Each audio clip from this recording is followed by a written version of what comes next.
कर लिया होता तो शायद ऐसा हो जाता। लेकिन अभी हम ये देखें, महाराष्ट्र की जब हम बात कर रहे हैं तो फिर उसके साथ साथ झारखंड की बात करना भी समीर जी बेहद जरूरी है, क्योंकि झारखंड में अगर हम देखें तो पूरी ताकत बीजेपी ने अपनी वहां पर झोंकी थी। वहां पूरा सेंट्रल लीडरशिप वहां पर लगी हुई थी। वहां पर सांप्रदायिक सौहार्द बिगाड़ने की कोई कोर कसर वहां पर नहीं छोड़ी गई। जो जहरीले बयान जितने हो सकते थे वो सब कुछ वहां दिए गए। वहां 5 साल से इंडिया गठबंधन की सरकार भी, उसके बावजूद हेमंत सोरेन अपना दबदबा वहां पर कायम रखे हुए हैं। वहां कांग्रेस भी बहुत अच्छा प्रदर्शन कर रही है। वहां पर भी हम देखें तो आदिवासियों की जो तादाद है वो काफी ज्यादा है, और महाराष्ट्र में भी कोई तादाद कम नहीं है, अच्छे खासी कुछ पॉकेट्स में तो बहुत ज्यादा है। तो मेरा सवाल ये कि जो चीजें झारखंड में काम करती हुई नजर आती हैं वो महाराष्ट्र में काम करती हुई नजर क्यों नहीं आ रही हैं? बुशरा जी, ये बिल्कुल आपने सही सवाल उठाया है, सबकी जिज्ञासा यही है। अच्छा, दूसरी बात ये भी है कि परिणामों की जो बात थी, यानी जिस तरह के परिणाम की उम्मीद महाराष्ट्र में थी उसी तरह के झारखंड में भी उम्मीद थी। जो ये मैं ग्राउंड रिपोर्टर्स की बात कर रहा हूँ, जो तमाम रिपोर्ट्स आ रही हैं, हमने डीबी लाइव में भी बहुत सारी रिपोर्ट्स देखी पड़ी हैं, दूसरे जगहों पर भी यही सबसे बड़ा सवाल है। और सबसे ज़्यादा जिज्ञासा का कारण यही है कि जो सांप्रदायिक मुद्दे हैं, घुसपैठ की बात है, बटोगे तो कटोगे, इस तरह के नारों को झारखंड में कम उनका इस्तेमाल नहीं किया गया। इनको जो मेन इन सारे नारों के प्रवर्तक हैं या इस तरह की जो राजनीति करने वाले नेता हैं, चाहे उत्तर प्रदेश के मुख्यमंत्री योगी आदित्यनाथ हो और उनसे कंपटीशन जो ले रहे हैं इस समय असम के मुख्यमंत्री हिमंता बिस्वा शर्मा, वो तो उसके इंचार्ज ही थे और उन्होंने कोई कसर नहीं छोड़ी वहाँ पर इसके ध्रुवीकरण की पूरी कोशिश की। बावजूद इसके वहाँ पे ये सारी चीज़ें सफल नहीं हुई और यही सारी चीज़ें वहाँ भी हो रही थी, क्योंकि बीजेपी के पास अगर आप देख लीजिए तो लाड़की बहना योजना के अलावा और कोई ऐसी इंस्टेंट स्कीम ऐसी नहीं थी जिसको कि लगे कि हाँ इसने बड़ा वहाँ पर असर डाला हुआ है, इम्पैक्ट डाला हुआ है।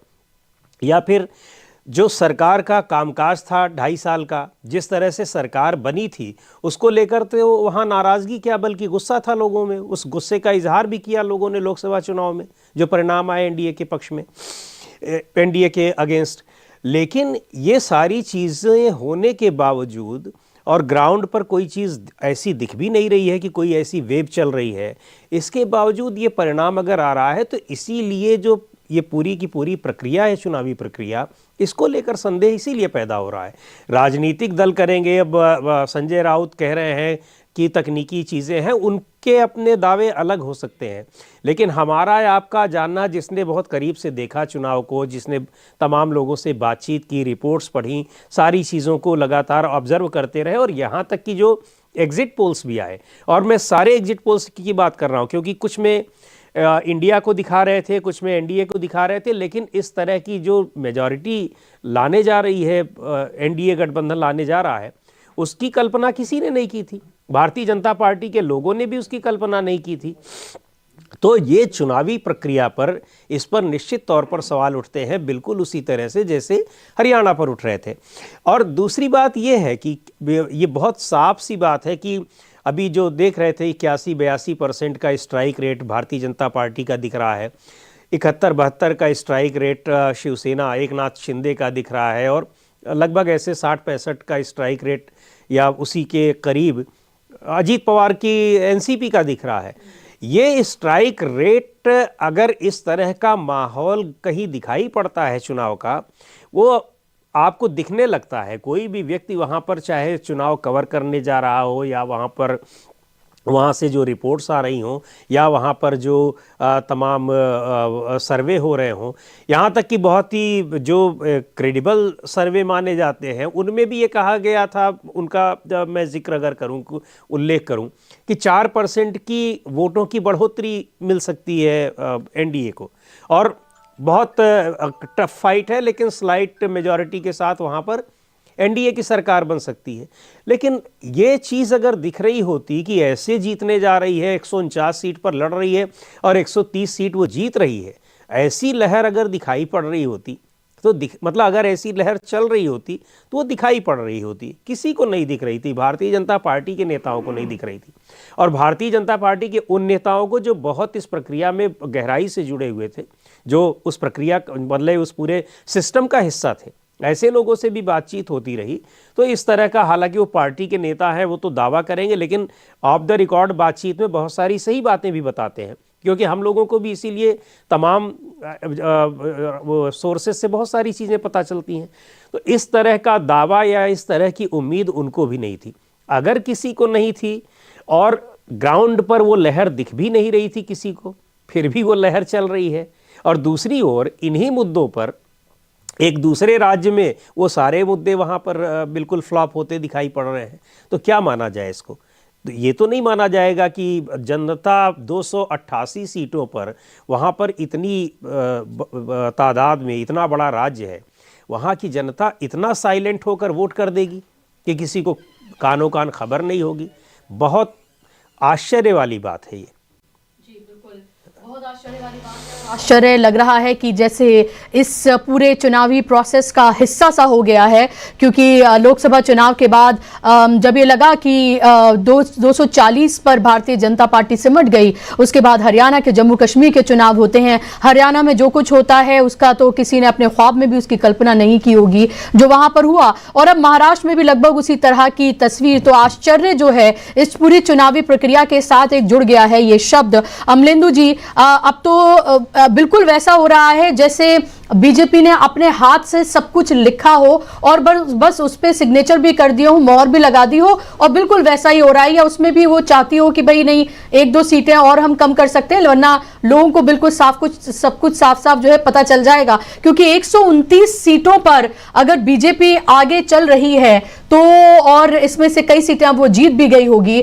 जो स्ट्राइक रेट शिंदे का, उनकी शिवसेना का है या फिर अजीत पवार का है, ये तो शायद किसी ने इमेजिन भी नहीं किया होगा। और खासतौर पर अजीत पवार, जिनको सबसे कमजोर कड़ी माना जा रहा था, लोग बिल्कुल ये बात कहने में जरा भी हिचकिचा नहीं रहे थे कि अगर अजीत पवार या शरद पवार की बात करें तो दोनों का कोई मुकाबला ही नहीं है। शरद पवार तो चाणक्य हैं, उनके साथ सिंपैथी है, उन्होंने अपने संन्यास तक की बात कह दी थी। और उसके बाद ये लगा कि अजीत पवार, अगर किसी को सबसे ज्यादा नुकसान होगा तो अजीत पवार है, उनका तो सुपड़ा साफ होने जा रहा है। लेकिन उनका भी इतना बेहतरीन प्रदर्शन है, तो बीजेपी ना सिर्फ सत्ता में वापसी तो वो कर ही रही है अपने सहयोगियों के साथ, लेकिन अपने दम पर वो इतनी सीटें लेकर आ रही है कि इन दोनों की जरूरत तो उसे है, लेकिन बहुत ज्यादा उस तरह से उसकी जरूरत नहीं है। इन तमाम चीजों को कैसे देखा जाए? क्या ये गले से उतर पा रही है ये चीजें कि 85% के आसपास बीजेपी का स्ट्राइक रेट हो?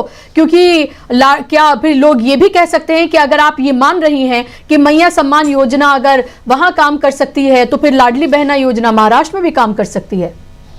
एक तो बुशरा जी देखिए, जो झारखंड में है वो मैया सम्मान योजना का ही काम नहीं है, और इसी तरीके से महाराष्ट्र में भी लाड़की बहना योजना का ही काम नहीं है। दोनों जगह बहुत सी अलग अलग चीज़ें हैं और सबका अपना अपना एक रोल है।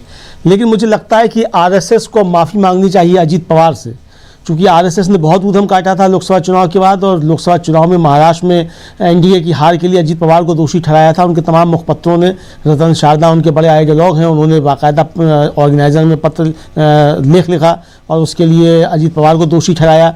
इसी तरीके से उनका विवेक मराठी का जो मुखपत्र है उसमें लेख छपा, उसमें भी जो है वो अजीत पवार को दोषी ठहराया गया, और ये कहा गया कि अजीत पवार को चूँकि बीजेपी का मतदाता जो था वो भ्रष्ट मानता है, तो इसलिए वो घर से बाहर नहीं निकला लोकसभा के चुनाव में।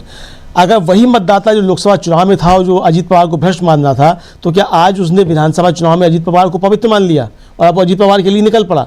तो इसका मतलब या तो आपने लोकसभा चुनाव में अजीत पवार पर गलत आरोप लगाए थे चूंकि मोदी की हार थी, और इस चुनाव में जो है मोदी चूंकि चुनाव से बाहर हो गए तो ये मोदी की जीत नहीं है, मोदी यहाँ से बाहर थे तो जीत गई भारतीय जनता पार्टी और थंपिंग मेजोरिटी के साथ जीत रही है यहाँ पे। इसका मतलब कि मोदी का कोई करिश्मा नहीं है। फिर भारतीय जनता पार्टी और आरएसएस को अजीत पवार से माफ़ी मांग लेनी चाहिए। दूसरी ये है बुशरा जी कि जो इस समय चल रहा है हमारी स्क्रीन पे 129 सीटों पे बीजेपी चल रही है और अदर्स मेरे ख्याल से 18 या 19 चल रहे हैं जी। तो ये 18-19 में अदर्स में जो हैं, इसमें अदर्स में बहुजन विकास अघाड़ी है, इसमें मनसे है। अगर ये अदर्स भी सब जोड़ दिए जाएं और ये सब बीजेपी के साथ चले जाएं, जो कि प्रकाश अंबेडकर साफ कह चुके हैं कि वो तो सत्ता में रहना पसंद करेंगे, जो भी सरकार बना रहा होगा उसके साथ जाएंगे। तो ऐसी स्थिति में अब ना एकनाथ शिंदे की बीजेपी को जरूरत है ना अजीत पवार की जरूरत है।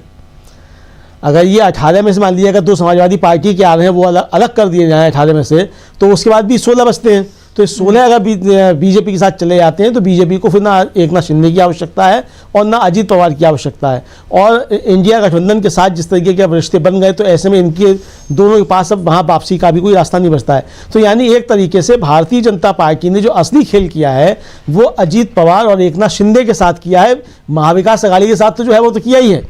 जो भी स्क्रिप्ट लिखी गई है, जिस भी तरीके से लिखी गई है, वो अपनी जगह पे स्क्रिप्ट कैसे लिखी, किसने लिखी, उस पर किसने दस्तखत किए और किसने उसको एग्जीक्यूट किया, वो सारी बातें विश्लेषण होते रहेंगे जब और उसके सारे नतीजे आ जाएंगे और पूरा डाटा आ जाएगा कि किस कॉन्स्टिट्यूंसी में किसको कितना मिला है और क्या क्या फैक्टर्स रहे।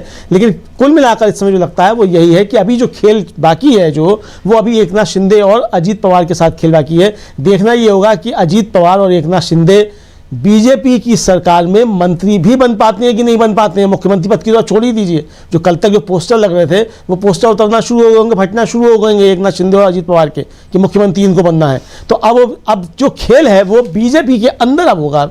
बुशरा जी, क्या नितिन गडकरी अब आ जाएंगे मैदान में मुख्यमंत्री बनने के लिए, या देवेंद्र फडणवीस ही मुख्यमंत्री बनेंगे, या विनोद तावड़े जो ओबीसी नेता हैं वो ताल ठोक रहे थे वो बनेंगे।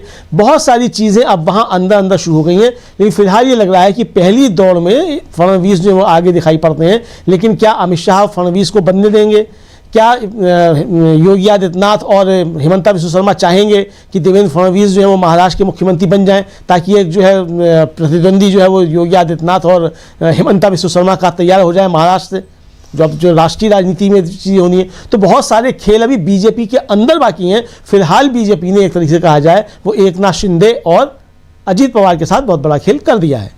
बिल्कुल, और वो इसी खेल में माहिर भी है और यूज एंड थ्रो की उसकी पॉलिसी भी रही है। तो वो यूज करके थ्रो कर दे तो इसमें भी कोई बहुत ताज्जुब की बात नहीं होगी। उसने अपने साथ जितने भी घटक दल जुड़े पंजाब से लेकर तमाम जगहों पर आप ये देखें उनका क्या हश्र हुआ है, उनको कहाँ लाकर खड़ा कर दिया गया है, वो सब हमने देखा है। अभी जो शिवसेना जो एक्चुअल शिवसेना थी जो टूटी हुई नहीं थी उसका भी एक तरह से इस्तेमाल किया गया। और अब यहाँ आप देखें कि शिंदे और अजीत पवार को हम कह सकते हैं कि उनका इस्तेमाल ही किया गया है। और वो सिंगल लार्जेस्ट पार्टी वो भी एक तरह से एक जितनी सीटों पर वो लड़ी उसका स्ट्राइक रेट आप ये देखें कि क्लीन स्वीप हम कह सकते हैं कि वो करती हुई वहां पर नजर आ रही है। यानी कि अब तूती बोलेगी भारतीय जनता पार्टी की और वो जो चाहेगी जैसे चाहेगी वो अब करेगी। क्या ये माना जाए शकील अख्तर जी कि ये एक डिसाइसिव वोट महाराष्ट्र की जनता ने किया है कि जिसको कर रहे हैं वो झोली भर कर देते हैं, तो उन्होंने डिसाइड किया कि इस बार महायुति?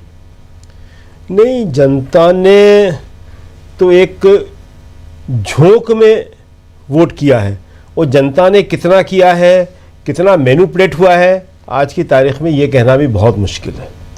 चुनाव आयोग किसी भी तरह से अपनी विश्वसनीयता कायम नहीं रख पा रहा है। उसकी विश्वसनीयता कायम होना भारतीय लोकतंत्र के लिए बहुत ज़रूरी है, मगर वो इसको नहीं समझ रहा है। ये बात बार बार बताई गई कि हर बार जब वोटिंग हो जाती है, मतदान की प्रक्रिया निपट जाती है, उसके बाद जो परसेंटेज आता है 24 घंटे बाद 48 घंटे बाद वो परसेंटेज बढ़ जाता है। शुरुआत जो है वो वोटर लिस्ट से शुरू होती है और काउंटिंग तक वो शक बढ़ते चले जाते हैं। ये सब बहुत ही गंभीर बातें हैं, इसलिए कुछ भी कहना अभी मुश्किल है। इसके विश्लेषण होंगे, मगर जो सबसे इम्पॉर्टेंट बात है कि विश्लेषण करने वाले भी आजकल बहुत कम हो गए हैं। पत्रकार या जो दूसरे संस्थाएं होती थी उन सब के ऊपर भी इतनी पाबंदियां हैं, इतना डर है कि वो सब ये काम कर नहीं पा रहे हैं। हम लोग हैं, अपनी बात बोलते हैं, वो कहाँ तक पहुँचती हैं कहाँ तक नहीं पहुँचती हम लोगों को नहीं मालूम, लेकिन हम लोग जो है अपनी बात कहने की कोशिश करते हैं। हरियाणा में भी हमने अपनी बात कही थी, इससे पहले राजस्थान हारे थे, मध्य प्रदेश छत्तीसगढ़ हारे थे, तब भी अपनी बात कही थी। तो इस सबको देखना होगा, कांग्रेस को भी देखना होगा, दूसरे विपक्षी दलों को भी देखना होगा। देखिए होता क्या है कि जहाँ लड़ने वाला नेता होता है वहाँ परिणाम विपक्ष के पक्ष में आते हैं। मध्य प्रदेश में जीतू पटवारी नए अध्यक्ष बने हैं, कमलनाथ को हटा के। कमलनाथ ने कांग्रेस की बड़ी तबाही की है वहाँ पे, लेकिन जीतू पटवारी के बनने के बाद से वहाँ स्थितियाँ बदली। रामनिवास रावत जो है कांग्रेस के एक बड़े नेता हुआ करते थे, किसी वक्त में माधवराव सिंधिया के बहुत खास हुआ करते थे। जब ज्योतिरादित्य सिंधिया बीजेपी में गए, रामनिवास रावत नहीं गए, लेकिन अभी वो बीजेपी में चले गए। कांग्रेस के जीते हुए विधायक थे, चले गए और कांग्रेस से इस्तीफा दे दिया उन्होंने, विधायकी से भी इस्तीफा अपने आप हो गया उनका, और अब वहां पे चुनाव था। रामनिवास रावत जिसको मंत्री बना दिया था बीजेपी ने, वो हार गए चुनाव। मध्य प्रदेश में बीजेपी का मंत्री चुनाव हार गया और जीतू पटवारी लगातार वहां लगे रहे। जीतू पटवारी और दिग्विजय सिंह ने बहुत मेहनत की, लगातार काम करते रहे और वहां पैसों का इतना खेल हुआ, इतना पैसा बांटा गया, लेकिन जीत गए। इसी तरह महाराष्ट्र में जहाँ पे विनोद तावड़े पकड़े गए थे, वहाँ पे हमें पता नहीं क्या था उस टाइम, तो हितेन ठाकुर आगे चल रहे थे वहाँ पे, वो शायद जीत भी गए हैं हितेन ठाकुर, वहाँ पे क्या स्थिति है, तो उन्होंने जाके विनोद तावड़े को पकड़ लिया। तो ये काम कांग्रेस को और विपक्षी दलों को, दूसरों को समझना पड़ेगा। जैसे अभी पश्चिम बंगाल है, तो वहाँ पे आप कितनी कोशिश कर ले मगर ममता बनर्जी को हरा नहीं पा रहे हैं आप वहाँ पे। भाई जो काम करने वाले हैं, चुनाव आयोग भी जिनके जरिए अपना काम कराता है, जो अधिकारी है, तो राज्य सरकार का अगर दबदबा है तो वो करने से उनको रोक सकता है, काफ़ी हद तक रोक सकता है। आप कह रही थी कि झारखंड में और महाराष्ट्र में क्या फ़र्क हुआ, ये एक बड़ा फ़र्क था कि झारखंड में हेमंत सोरेन, उनकी सरकार ने अधिकारियों पे अपना अंकुश बना के रखा, ताकि मतदान में पहले वोटर लिस्ट में, कि वोटर लिस्ट में गड़बड़ियाँ ना हो। सबसे बड़ी गड़बड़ी तो वोटर लिस्ट में कराई जाती हैं कि जो हमारे वोट नहीं है उन्हें कटवा दिया जाता है और दूसरे वोट जो है वो जाली बढ़वा दिए जाते हैं जी। महाराष्ट्र में ये बात कही गई थी। कांग्रेस ने कहा भी था कि हम इस पे कार्रवाई कर रहे हैं, देखेंगे। फाइनल वोटर लिस्ट होने से एक दिन पहले हमने बताया था कि कल फाइनल वोटर लिस्ट आ रही है। तो ये सब चीज़ें कांग्रेस कर पा रही है या नहीं कर पा रही है। देखिए बुशरा जी, सबसे बड़ी बात क्या है कि राहुल गांधी एक बड़ी ताकत है, इसमें कोई दो राय नहीं है। इसको तो अब मोदी जी भी मान चुके हैं, सत्ता पक्ष भी मान चुका है। लोकसभा के अंदर जो उनका परफॉर्मेंस था नेता प्रतिपक्ष बनने के बाद पिछले सत्र में, वो सबने देखा। लेकिन राहुल गांधी का पूरा उपयोग हो पा रहा है कि नहीं हो पा रहा। एक बहुत अच्छे स्ट्राइकर है वो, लेकिन एक स्ट्राइकर को सही उपयोग करने वाला उसका कप्तान और कोच होता है। स्ट्राइकर अपने आप 6 लोगों को काटता हुआ ही बाल विपक्ष के गोल के पास ले जा सकता है, लेकिन उसके बाद फिर वो लोग उसको घेर लेंगे। तो राहुल गांधी खुद कितना अपनी क्षमताओं का किस तरह से उपयोग कर रहे हैं और पार्टी किस तरह कर रही है, ये सब बहुत लंबी बहस का विषय है। लेकिन हम कभी बोलेंगे किसी दिन, जब आप हमें टाइम देंगी तो हम इसको बताएंगे। नहीं, बहुत जरूरी चीजें हैं। बिल्कुल। तो ये बहुत जरूरी है कि राहुल आज भी, इस समय भी सबसे बड़े नेता हैं, सबसे ज़्यादा क्षमतावान हैं और उनके अंदर बहुत सारे अभी छुपी हुई ऊर्जा है अभी उनके अंदर। लेकिन वो कांग्रेस को उपयोग करना पड़ेगी और खुद राहुल को भी समझना पड़ेगा क्या करना है क्या नहीं करना है। बहुत सारे काम राहुल करते हैं, अच्छे काम है, सब ज़रूरी है, मगर प्राथमिकताएं तय करना पड़ेंगी। बिल्कुल बिल्कुल। तो ये सब चीजें बड़ी इंपॉर्टेंट हैं, इन पे जब टाइम मिलेगा तो लंबी बात करेंगे। जी बिल्कुल जयशंकर जी, लेकिन अभी जो शकील साहब ने कई महत्वपूर्ण बातें यहाँ पर कही हैं, और उनमें से ये कि कांग्रेस ने इस मुद्दे को उठाया बोगस वोटर्स के ऐड होने का लिस्ट में, और उसके साथ साथ ये भी कि कैसे नए वोटर्स ऐड किए गए। मुद्दे तो उठाती है कांग्रेस ने उठाए, चाहे चुनाव आयोग का हो या ये मसला हो, संविधान लोकतंत्र को बचाना हो, सम्मान की बात सबके लिए हो, अधिकार की बात हो सबके लिए हो, किसानों के, महिलाओं के, युवाओं के। लगातार राहुल गांधी भी संवाद करते हुए नजर आ रहे हैं। लेकिन फिर भी आखिर क्या आपको लगता है कि मुद्दे उठाए तो जाते हैं, लेकिन उसे क्या आखिरी जो कहते हैं कि नतीजे तक नहीं पहुंचाया जाता है, वो आधा अधूरा उसको बीच में छोड़ दिया जाता है? अगर संजय राउत ये प्रेस कॉन्फ्रेंस करके कहते हैं कि 10,000 वोटर्स जो हैं लिस्ट में से हटाए गए हैं या 20,000 जो हैं वो ऐड किए गए हैं, या वाइस वर्सा, इस तरह की वो बातें करते हैं, मल्लिकार्जुन खड़गे भी इस तरह की बातें करते हैं, यानी कि कांग्रेस भी इसको इंडोर्स कर रही है। जब इतनी बड़ी बात ये हो रही है तो फिर आपको तो सारे काम छोड़ के इधर लग जाना चाहिए, क्योंकि ये पता होना चाहिए कि अगर इस तरह की चीजें हो रही है कि जहां जहां इंडिया गठबंधन का वोट मजबूत है वहां ऐसे बोगस वोटर्स को लिस्ट में ऐड किया जा रहा है, तो आप फिर कोई भी मुद्दे उठाते रहिए, रिजल्ट तो फिर आपके पक्ष में आना नहीं है। तो आपको नहीं लगता इन सारे मसलों को छोड़कर जो आप मुद्दे उठा रहे हैं उससे कहीं ज्यादा इंपॉर्टेंस देकर आपको इन तमाम मसलों को उठाना चाहिए? क्योंकि आखिर में जीत हार का फैसला तो इसी से होता है कि कितने लोग अपने घर से निकले और किसके हक में उन्होंने वोट किया। अहम बात यही है बुसरा, कांग्रेस का न तो आज कहीं कोई संगठन है, कितनी प्रदेश इकाइयां आज कांग्रेस की सक्रिय हैं? प्रदेश अध्यक्ष अगर बन भी गया तो उसमें महासचिव, उपाध्यक्ष और बाकी जितने हैं कार्यकारिणी सदस्य कहाँ हैं, कितने जगहों पे हैं? कौन करेगा इस काम को? राहुल गांधी बहुत अच्छा बोलते हैं, बहुत सही मुद्दे उठाते हैं, लेकिन वो निर्णय लेने की क्षमता उनमें नहीं है। कांग्रेस का निर्णय कौन करेगा? राहुल गांधी करेंगे ना, मल्लिकार्जुन करेंगे ना। आज माना जाता है कि खड़गे जी अध्यक्ष हैं, लेकिन राहुल गांधी, सोनिया गांधी और प्रियंका गांधी ही कांग्रेस का भविष्य तय करते हैं। तो आप हरियाणा में क्यों नहीं तय कर सके भाई? महाराष्ट्र में क्यों नहीं कर सके भाई? बाकी राज्यों में कौन काम करेगा, कौन नहीं करेगा, कौन इकाइयां अच्छा काम कर रही हैं, कौन नहीं कर रही हैं? आपका चुनाव प्रकोष्ठ क्या कर रहा है, आपका लीगल सेल क्या कर रहा है? कहीं कुछ है क्या? या हवाई बयान देना तो बड़ा आसान हो जाता है कि 10 संजय राउत भी जैसे बयान दे रहे हैं कि 10,000 लोग मतदाता सूची से बाहर कर दिए गए या अंदर कर दिए गए, फर्जी भर दिए गए। तो ये क्या जयशंकर गुप्ता का काम है या बुसरा का काम है कि जाकर के वहाँ वोटर लिस्ट चेक करेंगे? आपका अगर संगठन है, आप प्रारंभिक स्तर पर क्यों नहीं करते हैं? आपको बता रहा हूँ, जब उत्तर प्रदेश का चुनाव हुआ था 2022 का विधानसभा का, उस समय हमारे सामने बात आई थी कि मुरादाबाद में जो शहर में मतदाता थे उसका 15,000 20,000 वोट जो माइनॉरिटी के वोट थे वो ग्रामीण, मुरादाबाद ग्रामीण में ट्रांसफ़र कर दिए गए थे। किसी ने ऑब्जेक्ट नहीं किया, कहा अरे भाई ठीक है, यहाँ नहीं तो वहाँ भी अकलियत के लोग ही हैं।